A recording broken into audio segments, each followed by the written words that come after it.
You're listening to That Home Loan Hub. I'm Zibuni Salimova, here to make home loans and property investing simple, smart and stress-free. Let's get you closer to your property dreams. Welcome to the recap of 2025. This is our Christmas special edition and I'm joined by a very special guest, producer Matt. Hello, Matt. Hello, everyone. This is the guy and his voice behind all the producing that you guys are listening to.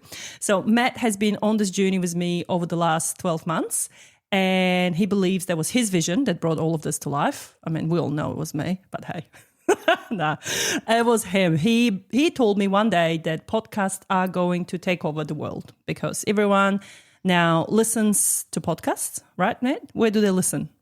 Everywhere. There's I think we're on 18 different streaming platforms across the globe. So yeah, audio is always going to be in the forefront of most people's minds. And you can see that via a lot of different streaming platforms and streaming systems. They always tend to favor audio before they favor video. But yeah, so audio has been super powerful for you this year. Thank you. And we looked at some stats we've been listened to we've hit our key milestones of 2,500 downloads. Yep. Which is not bad. I know I complain about it every week. Well, I mean, if you think about it from a reach perspective, I think it's quite hard to get anyone to pay attention to anything, whether that is in video or audio. And the fact that you've got consistent amount of streams and consistent amount of hits from across 60 or 70 different cities and or across every single probably continent of the world. So you think about that, and I think that would be hard to fathom or hard to create or recreate if you didn't have something that was of value to someone. So I think often people think about vanity metrics such as I want 1,000 downloads or 1,000 streams and I want it now, where you've put the hard work in and the consistency of actually going, hey, this is what we offer and this is how we can help you. You've brought in a multitude of guests that add value in different niches and different places. And I think often people don't quantify that as how big it actually is to turn up and do 2,500 or to do episodes to get 2,500 streams is a pretty wild achievement when you think about even the size of New Zealand. But not only that, I think the reach that you have now and the opportunity to people that can consume your content on every single platform allows people to kind of take their own approach to how they learn about you and your brand. Wow. Thank you, Matt. That was a big mouthful there. But we decided together here today to talk about what we actually talked about this year, right? And I think as a person who listened to every single episode yep. and edited, yeah. And published it. Yeah, published it, scheduled it, cut out all the ums and ahs or the dog barking or the doorbell ringing. I think that was fun. I do need to move those things. We did have fun, right? So what did we learn? Let's talk about it briefly. We talked a lot in the beginning about, and throughout the year, about home buying fundamentals and the process that goes behind it. Because a lot of people still don't know what they need to do. And we often talk about, hey, you need a pre-approval. After you have a pre-approval, then you can go home shopping, and then you can go conditional and then unconditional and then settlement. So what did you learn through that, listening to that? To be fair, I've learned all of my property things probably from you well and truly before the podcast, but then from the podcast, the fact that I get to edit it, I'm almost self-learning every single time because obviously there's so many different things and so many different ways that someone can go from wanting to get a house to then buying that house to then going, hey, I have equity.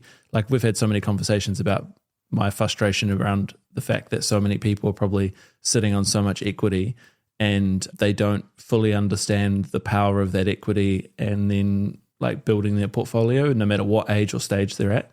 Mm-hmm. And I think, I've definitely educated my household. I've educated my family from understanding the ins and outs of how you should approach and what you should have to do. And most of the, if not all of the episodes, there's value in the way that you explain it to the person that can actually understand it. That's often the hardest thing, right? Like in most people's industries, the lingo is so difficult to understand. The fact that you can have these episodes and people can consume it, whether they're in the car or on the train or walking or whatever, it's easily digestible and practical that they can go out and actually use it. Yeah, and the feedback has been phenomenal. We had so many people actually come back to us and go, wow, I didn't know I could buy with 5% deposit. Or wow, I didn't know I only need 20% deposit for the new build as an investment property. So I think recording those episodes at the time when we were recording them, we didn't realize how far it will actually reach people. Because for us, it's like, oh, well, we already know all of this. But you're right, like we don't realize how many people out there that don't know. So Yeah. And the fact that I've always said that it's kind of like a compounding effect when you start looking at the amount of episodes you have on these topics. I found a stat the other day. It was like 25% of people are now using social media platforms to find information rather than Google. Mm-hmm. So the shift is already happening a lot quicker than I thought it was going to happen. So the fact that we've got all of those episodes, they're all SEO'd, they're all kind of optimized for people to be able to find them and search for them. And you can see that from the fact that we're in like 70 different cities.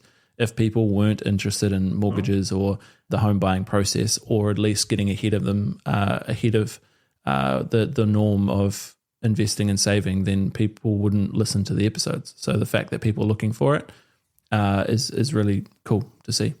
I think people do want to do better for themselves. And now, as you say, we live in a day and age where all the information is out there. You just have to start searching for it and learn how to filter from real and people that don't know what they're talking about. And I think this helps us to get that message across that actually we do know what we're talking about.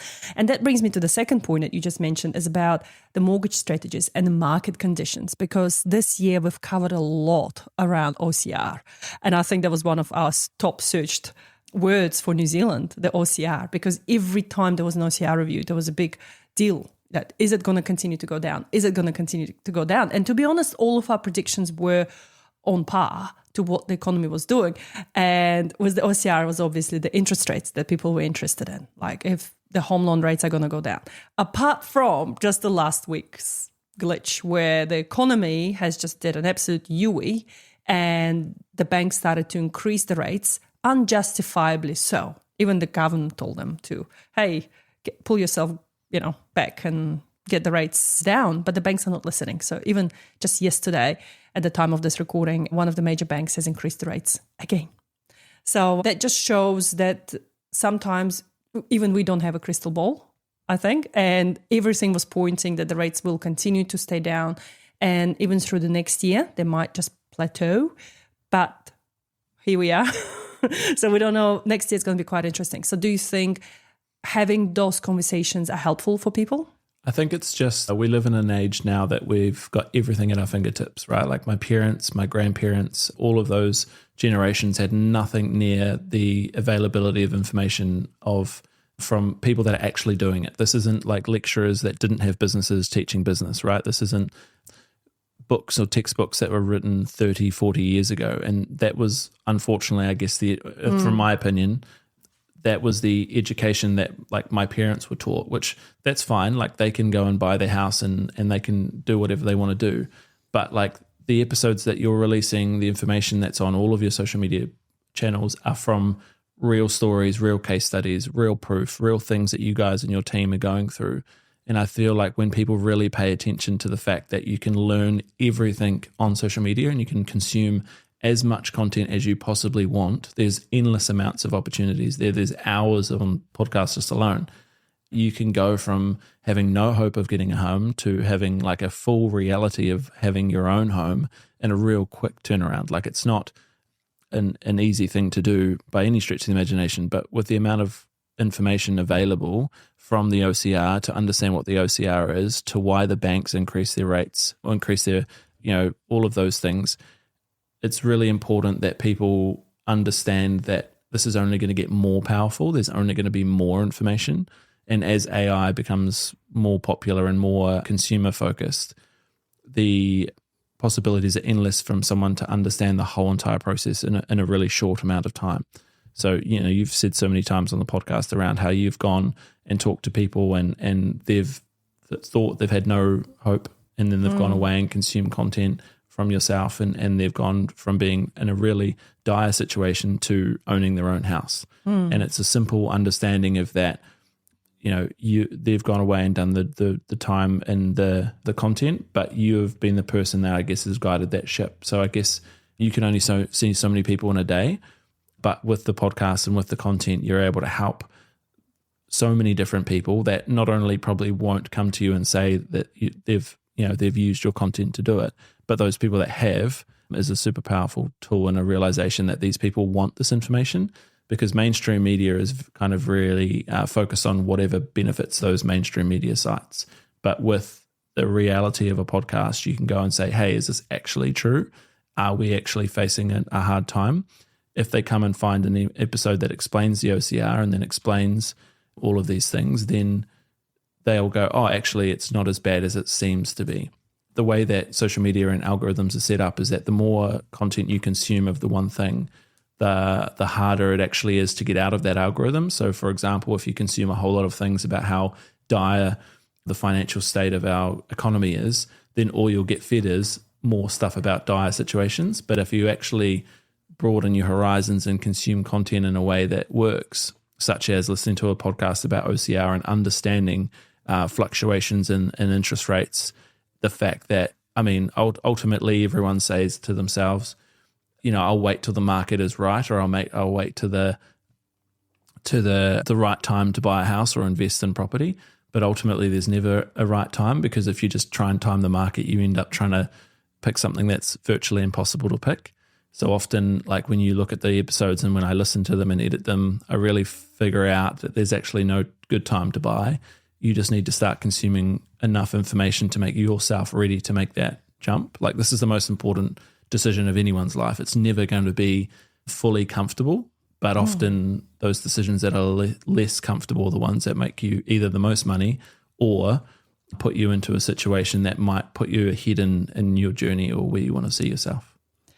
Yeah, and that's the thing, right? The social media plays such a huge role these days. And like every time, actually the last few podcasts we were doing, we went live on TikTok at the same time.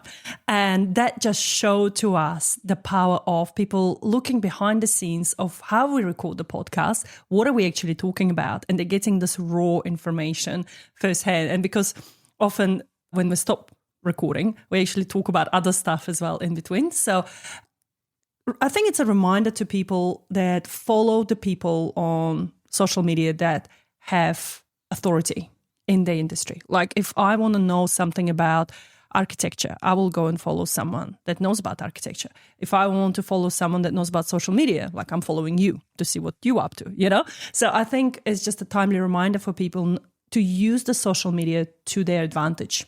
I know a lot of people out there going, it's a black hole. You start scrolling and before you know, you're just sitting there for hours. But if you actually use that with the purpose, with the why in mind, why am I doing this? Oh, because I actually want to buy a house. Or, I actually want to build some wealth for my family. Then listening to our podcast and other podcasts alike will help you to get from point A to point B much faster. Yeah. And I always say, we are commuting more than ever before. Like most people have to drive 40, 30 minutes to their work, or they have to catch a train or a bus, or they have to walk. Like that time, if you compounded that over a year, is a massive amount of time. Like it could be like upwards of 1,000 hours of commuting. Now, if you just invested even 30 or 40% into that 1,000 hours of commuting to educate yourself in an area that you want to further yourself in, this is the time to do it. Social media, like I said, 25% of people are searching on social media platforms to educate and gain knowledge about topics rather than going to Google, which tells us that these social media platforms are actually giving them more relevant information than the major platform in our ecosystem, and that's Google. So the fact that we're able to go on TikTok, the fact that you're able to go on Spotify, Apple Music, 16 different streaming platforms across the globe, allows a person to go, hey, I actually have these places that I can go and learn. The conversation in 2026 should be, okay, I have all the resources now. Maybe it's actually myself that's holding me back because I'm nervous. I don't like thinking about debt, or, there's so many scenarios and we can cover that going into kind of credit and debit management, which I guess is another focus of a lot of episodes. But ultimately, you're always going to have some sort of risk in order to get ahead, and you can continue to work your 9 to 5. That's completely fine. But imagine if you just said to yourself, hey, this 9 to 5 is going to pay for all of my investments that are going to then fund my retirement. I strongly believe, I don't think my generation is going to have, retirement plan as it is now. We either have to make a decision for ourselves or we have to look at the thing a lot bigger than we're currently looking at. You know, the average population's only growing by like, I think 1.2, 1.3 per family. And I think currently, I could be wrong, that the stat is like every 2 people pay tax for 1 retiree. So like, you know, where is that? That's only going to get worse because as we're required to work more because we don't have the infrastructure we used to have, then how are we supposed to, I guess, grow in that ecosystem of I guess, populating the world? But that's what they're worried about, right? Like a lot of people that getting pension paid right now by the government. Is it still going to be there by the time you and I retire? Yeah. And I think this is what you're trying to say in simple terms, is that the future's in our hands. Yeah. And if we want to retire with wealth and still be able to afford the wine and the oysters and the salmon steaks, then we have to start doing something now in order to look into the future.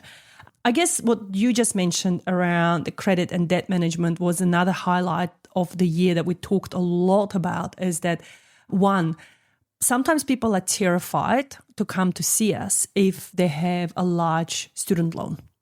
And, you know, you've seen it time and time again through our conversations and stuff, that student loan is actually not a big deal. Like if you have a giant student loan of 50K, 60K, whatever it is, obviously you studied for a really long time and maybe now you have actually a good paying job. So it all comes down to affordability. The other thing that we've talked about a lot this year was around your credit check. And sometimes people did get caught out by not knowing what was on their credit check. And again, we talked about that, hey, come and see us ahead of time, not when you fell in love with the house and you put an offer on the house and then we run a credit check on you, because each bank runs slightly different credit checks. And it might come up that you actually owe money to someone that you thought you paid off, but that company made a mistake and didn't take it off your case file. I don't know if you want to share about your case in point, because that happened to you. I'm pretty fully open with all of the stuff that you've helped us with over the years.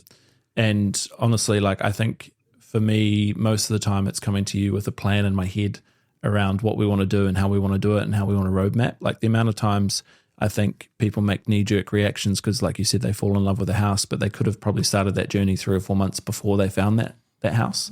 And I'm always like, you know, let's try and see if we can get a pre-approval. The worst thing that's going to happen is a bank's going to say no. But for example, this example that a company from, I think, 2 years ago or something, like crazy, like ages ago, never closed a credit file on my credit report, and it's kind of creating an issue going forward. But let's say, for example, if I didn't know the process and I didn't know the ins and outs of the whole entire process, that probably would have been annoying. But for me, I know the journey, I know the plan, I know that it takes a certain amount of time. I'm not in a rush because we've got our foundations correct. We're working with experts and we're working with you guys in terms of allowing us to find and what we need to do in order to do that. But I guess if, for example, people didn't go and say, okay, am I actually where I need to be? Credit score, debt management, because everyone's going to have some sort of debt. Like no one's completely perfect. In fact, sometimes having no debt is worse than having a little bit of debt. No, you should have listened to that podcast. Don't have any debt, do not listen to Matt. And do recap that episode that we did, Matt. Actually, I was meaning more about if you already had mortgages. Okay. Phew. Not Afterpay or lay-by or whatever. All right. I'm meaning like it's normal. It's virtually impossible unless you have millions of dollars stored away somewhere in a bank that you're not going to have some sort of debt going into a scenario. But if you want to further yourself, the way you do it is try and figure out what are the bumps in the road that I might have going down this journey, such as, is my credit score or is my credit report as clean as I think it is? If we didn't do this plan and we didn't find out that this company was becoming problematic for something that's going to further myself, my family, and my kind of portfolio, then we would have been in a really annoying situation. Let's say if we move forward and I made the decision to invest already, right? Like went to a new build or bought a house and just said to you, hey, can you get this approved? Because in our current standing, it wouldn't be too hard to get that situation going, but these things do come up. So people need to be, and I think this, I don't know, it might be a New Zealand thing. I think people are too either scared to talk about money or they're not open enough to go, hey, these things do pop up. Like when I got the email originally, I was at dinner with friends and I was going around the table saying, you know, this is why I tell people that you need to run these reports. And I was fully like, I'm transparent as, like, I'm not embarrassed about anything that I've ever done because I've done it and it's led me to this position.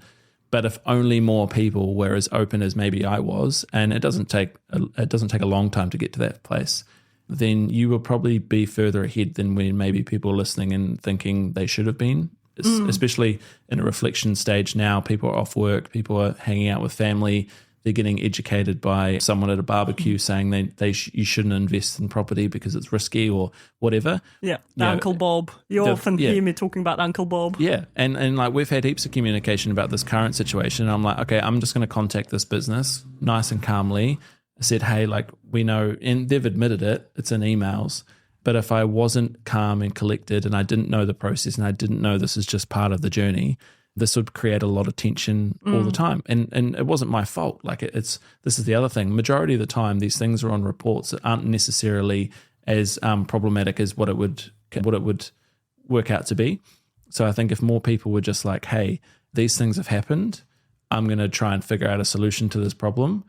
And then that's going to lead to the outcome that you wanted to get to. I think sometimes people are just really scatterbrained in terms of the way that they want to do things. They might try and go and fall in love with the house before they've actually got a pre-approval, not knowing the timelines of banks. Like, that's one of probably the biggest things I've learnt about from you, is understanding that these banks have massive amounts of times. We've talked about live deals compared to not live deals. Like, they're two completely different things. So now that I'm building this portfolio with my family, I'm thinking about things in like a larger frame of mind than I ever was before, thinking about, okay, if we do this, this is probably the right scenario. Can we do it this way? And we've talked about like hundreds of different ways to do things. So, you know, if you're listening and you're like, okay, 2026 is going to be my year, I want to invest in a house, then you've got a massive amount of time to consume a lot of episodes, a lot of content, a lot of things that will put you in a better position than most textbooks probably would. It's interesting you mentioned the times, because that's another one that we've covered quite extensively, is that the banks are, even though a big beast, they have lost a lot of staff. You know, a lot of them became advisors, mortgage brokers left, and every time they have to retrain people. So what happened in the last 12 months is that we've noticed the time frames with the banks. We need at least 3 to 5 days, sometimes for a live deal. So this is when you've put an offer, you've got a house under contract. And if you don't have that, if you just want a pre-approval, then in that case, it takes even longer. So pre-approvals, and some banks may even be closed for pre-approvals. So we have to find other clever ways to get you into the queue. And one of the clever ways I found this year to get people into the queue, we were just talking about it today in the morning meeting with the team.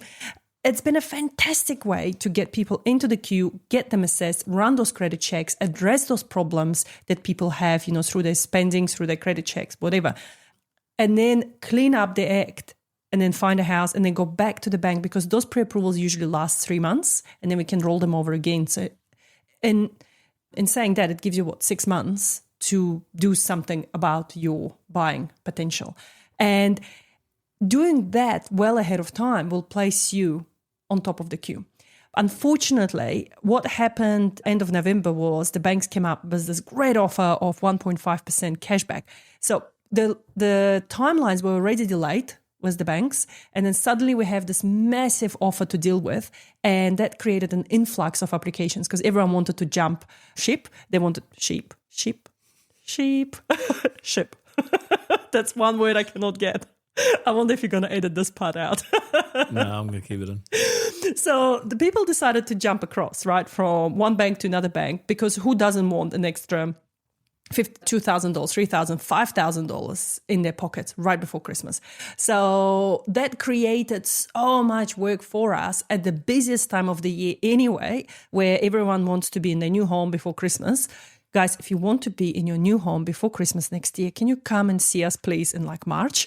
That would be most appreciated, because that helps us to work through those timelines. That helps us to deal with everything with less stress, because a lot of lawyers were going away on holiday. A lot of law firms were also inundated and unable to take new clients. So that created absolute mayhem for all of us. And again, at the time when the rates were climbing and we just weren't able to lock in the new rates for people as they were jumping from one bank to another. So that was a massive highlight episode that we did on that. We also talked a lot around insurances and risk planning. So I brought in various insurance advisors. So listen to those.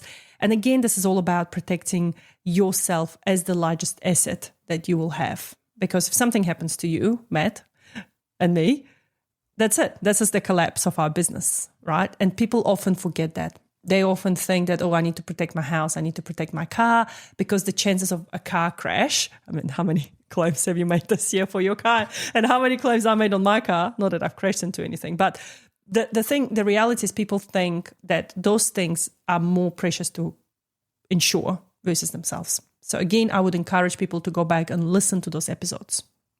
Yeah, and also like me being self-employed and I'm 10 years now plus self-employed.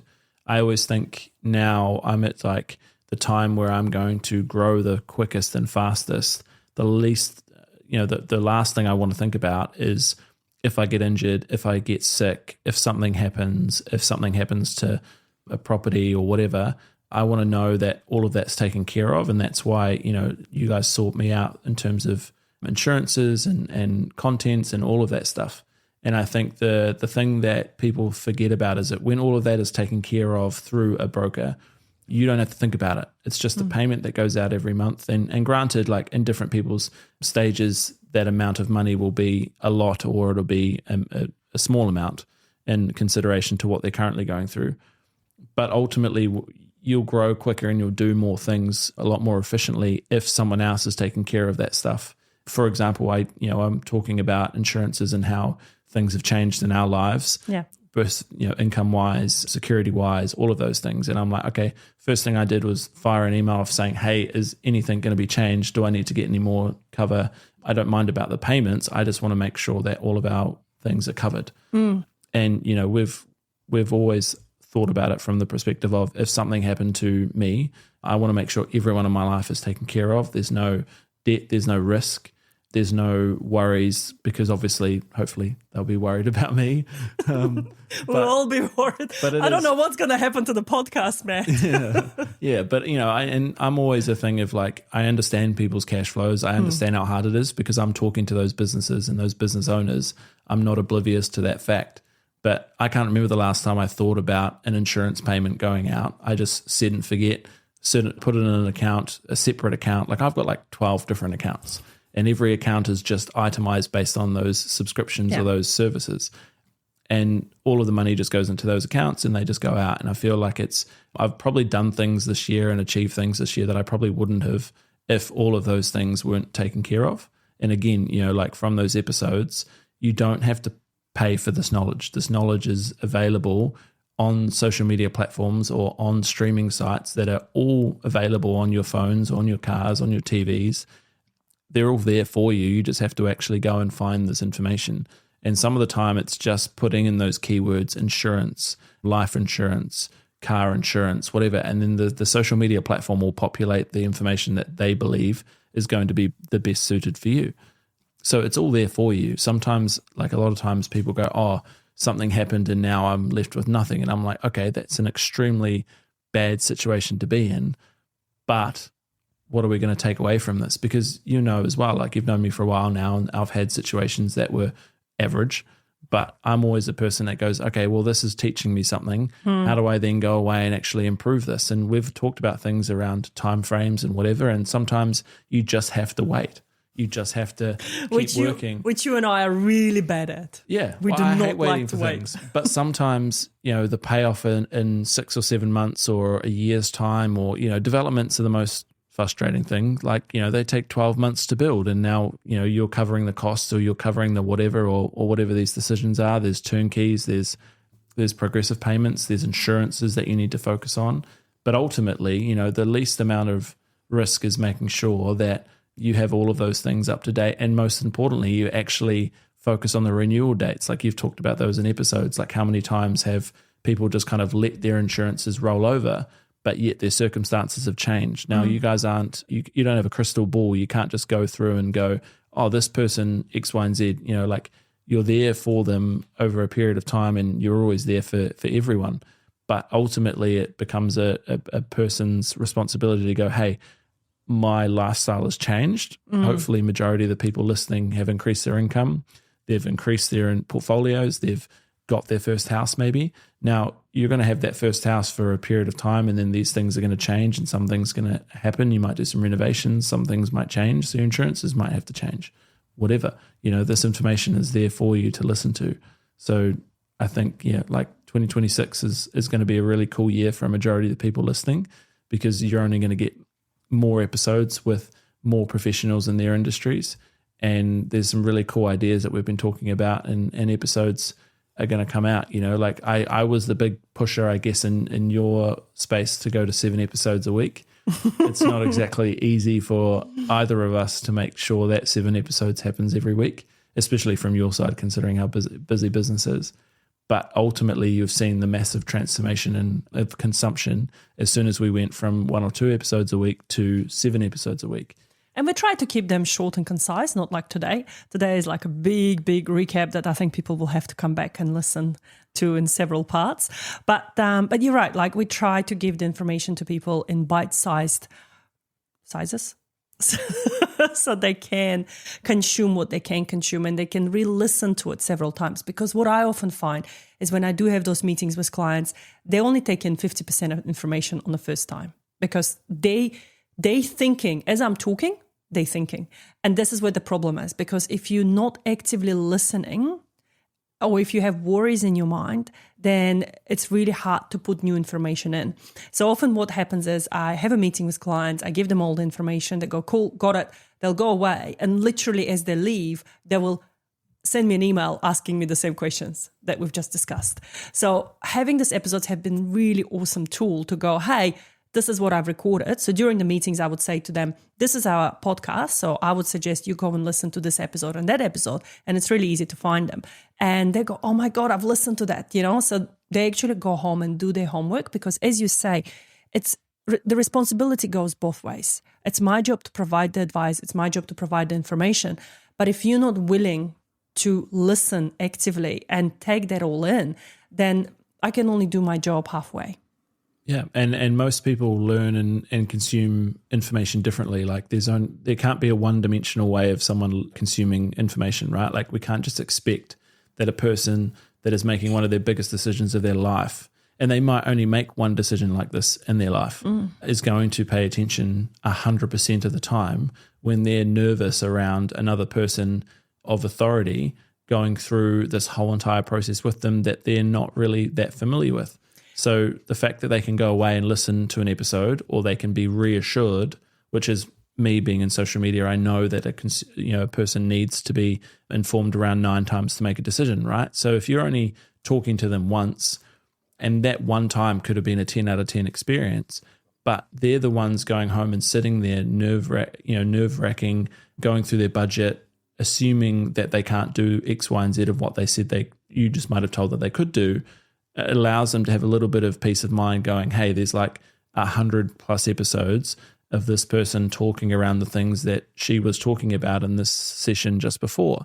Now, it's really hard to not be accurate when you're not only saying that in a talk, but you're then going and allowing this person to consume the content at their own time, in their own way, whether it's through video, audio, or even text, that is repeating the same things that were talked about. Because often these conversations or those questions are actually just sent off because they actually don't really know sometimes what to say.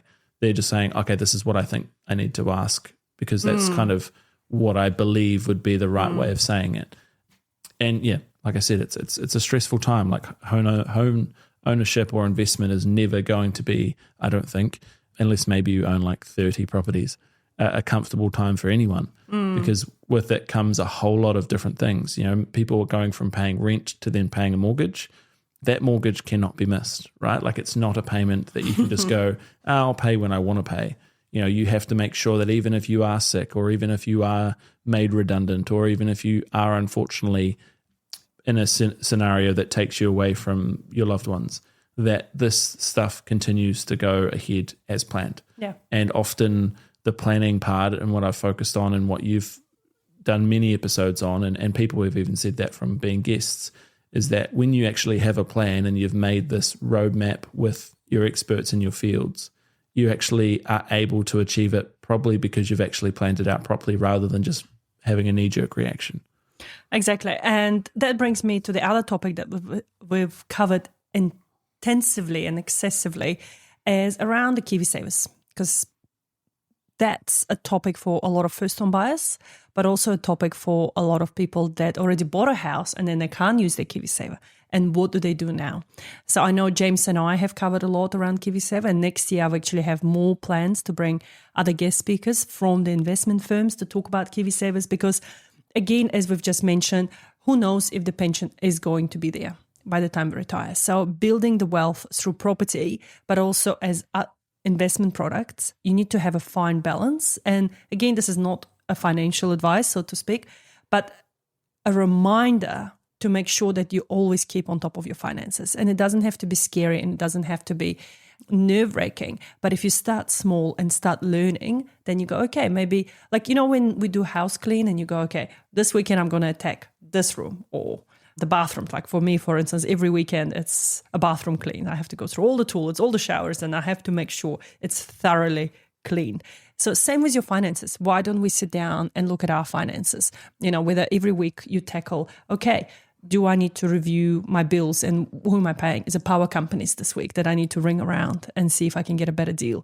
Next week, could it be internet providers? The week after, could it be KiwiSaver providers, etc., etc. So I think if people start in the habit of looking after their finances, the way they look after their health, the way they look after their house, I think we will see a much better society going forward, and there'll be less shame and less trauma around the money and money talks. Yeah, and I think, I guess the unfortunate reality of with all these, like, you know, you can pay later and all of these platforms that allow you to mitigate the you know, you've got the pleasure of buying an item and the pain of paying for it, right? And all of these systems and offerings allow you to continually delay the payments time and time again.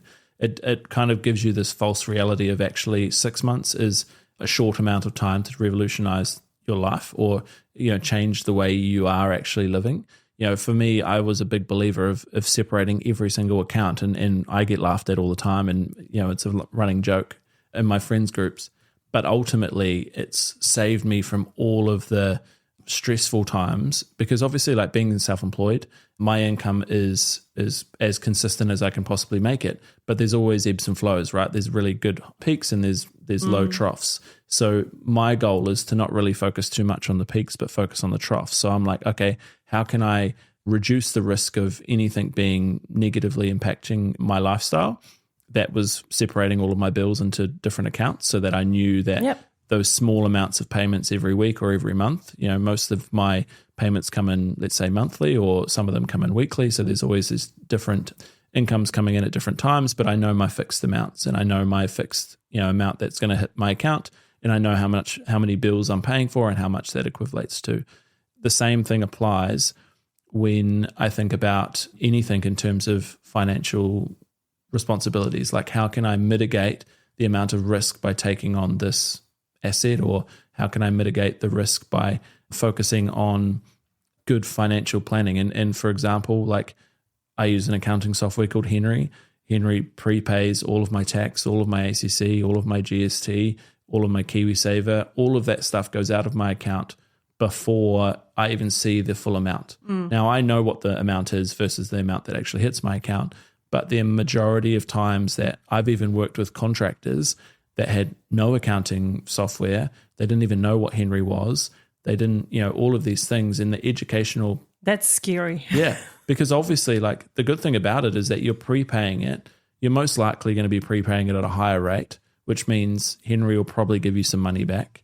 But at the same time, it teaches you this fantastic ability to go, hey, actually the amount of money I get post-tax, post-ACC, post-GST, post-KiwiSaver is still a reasonable amount, right? And I've contributed to my future self. I've paid all my obligations. The banks love it. There's no negativity around or I guess the stigma around, like, I'm going to have this big tax bill, I'm going to have this big obligation, or I'm going to have this big burden come March or whatever. So reducing the amount of risk, I guess, is what I feel like those episodes really highlighted. and it's not actually that hard. Like most times there's going to be a payment frequency and there's going to be a tier of insurances or premiums that you can adhere to that is actually going to fit your budget. But if you don't know your budget, then you don't really have a starting point. So like I've got a whole entire spreadsheet that breaks down both my personal and my business expenses. So I know exactly how much my family and myself spend. I know exactly how much my business spends, and that allows me to go and invest and do things that I guess I wouldn't have done 5 or 6 years ago. And the whole, I've always said like 6 months to 12 months, you can change anything about your life. Like we live in a world now that you can go from making no money to making hundreds of thousands of dollars, not financial advice, but you can really, like, this is a time in the world that you can create anything you possibly want to create. You just need to get started. And that getting started is just doing one rep at a time. Like I had a personal training business years ago, and I always told someone, hey, if they'd come to me and they say, oh, I want to lose 7 kilos.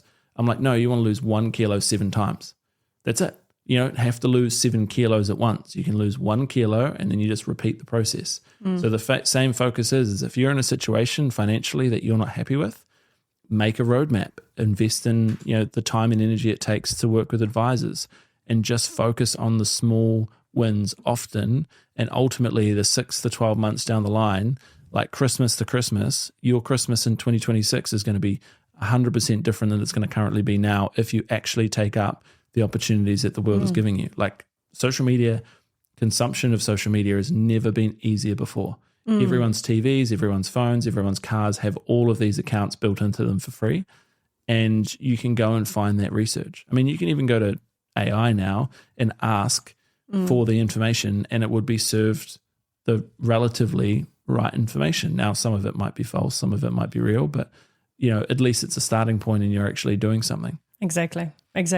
Matt, thank you so much. There are a few other things that we've covered this year with some of our guests were around home design and, bringing in people to share their expert advice and giving them pro tips. Do you think that's useful for listeners? Yeah, like I feel like sometimes, like I said, with the reality of you can buy something and pay for it later, our way of living and our lifestyle creep has become ever so more focused on how do I get the more flashy things? How do I get the bags? How do I get the latest iPhones? How do I buy the most expensive car? Like I guarantee you, the people that you're focusing on and the life you want to live compared to the ones that you might be focusing on, they've probably got their car on finance. They've probably got their phones on finance. They've probably got things they can't afford. Like everyone has that within themselves. The restriction is going, maybe I don't want to starve my future self by making sacrifices now. I'm allowing my future self to actually be enjoying it themselves. Like we said before, like if you want to live in a really fancy, really expensive house now, is that going to jeopardize your retirement plans because of the fact that we don't have certainty with this whole retirement plan, right? Like it's all well and good living in a $1.5 million house, but if your whole entire salary, if your whole entire expenses is going towards one mortgage payment and you have no lifestyle and no investments, then is that the right way of thinking about it? Because if you just invested in something you could afford, if you could just, you've talked about, the tiny homes and all of those things. If you actually just lived in your own reality and actually invested or bought something you could afford comfortably now, imagine what you could invest in while also contributing to that mortgage payment. That would allow your retirement to be 10 times more enjoyable than it would be if you just kind of starved your future self now. Exactly. Matt, thank you so much. If you had one parting message for people, I know you've covered extensively around that social media is the way to go, the podcast is the way to go.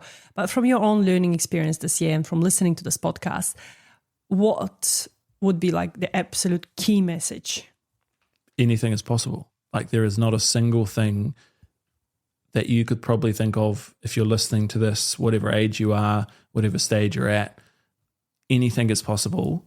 The only difference between the current state you're in and the reality that you want to live in is the amount of reps and the amount of time you're spending on said outcome. You know, if you want to invest in a house, if you want to grow your investment portfolio, but you don't know where that's going to happen or how that's going to happen, start listening to podcasts about investments and furthering yourself and educating yourself. If you want to become a doctor or become a nurse and you feel like you're not smart enough, then start studying and start consuming content or start consuming things around those things. Like, there is not a single thing that I've faced in the last 10 years that I've ever thought was guaranteed. Everything I've done has been off my own back and my own hard work and my own dedication. And the luck that I get is not necessarily luck. It's just the reps that I put in 6 or 7 months ago that is now paying off now. So I'm a really big believer in saying, you know, if you want something to happen in your life, you are the own captain of your own ship. You are the only person that's going to make that a reality. You could get the whole luck thing along the way, but that isn't luck. That's actually just your, you know, future self or your past self putting yourself in that position for you. So I feel like if people just focus on the fact that they can do anything they want to do and they can be anything they want to be, the only difference is that you need to put the work in, and the people that put the work in are the ones that are going to get that success. I think it becomes it's a lot easier to focus on. I'm like, wow, that was really powerful. I think you should start doing motivational speeches, Matt. I'll give you my floor. No, but you're right. Like, I read somewhere, you know, it's not about luck. It's about the chances. You're increasing your chances. So the more you do something, the higher the chances of you achieving something. So if you only, you know, let's say even with the job applications, if you've sent only one job application, the chances are you will only get lucky, you know, 1% to get that job. But if you actually apply to 100 jobs, then your luck increases with those chances. So I absolutely agree with you with that message. And we live in a time where the technology is traveling faster than what we can consume. I remember when I was at school and I had to go to the library to do research, and we used to have this 50, you know, big books of encyclopedias, and I had to go through like every single one of them to find what I needed.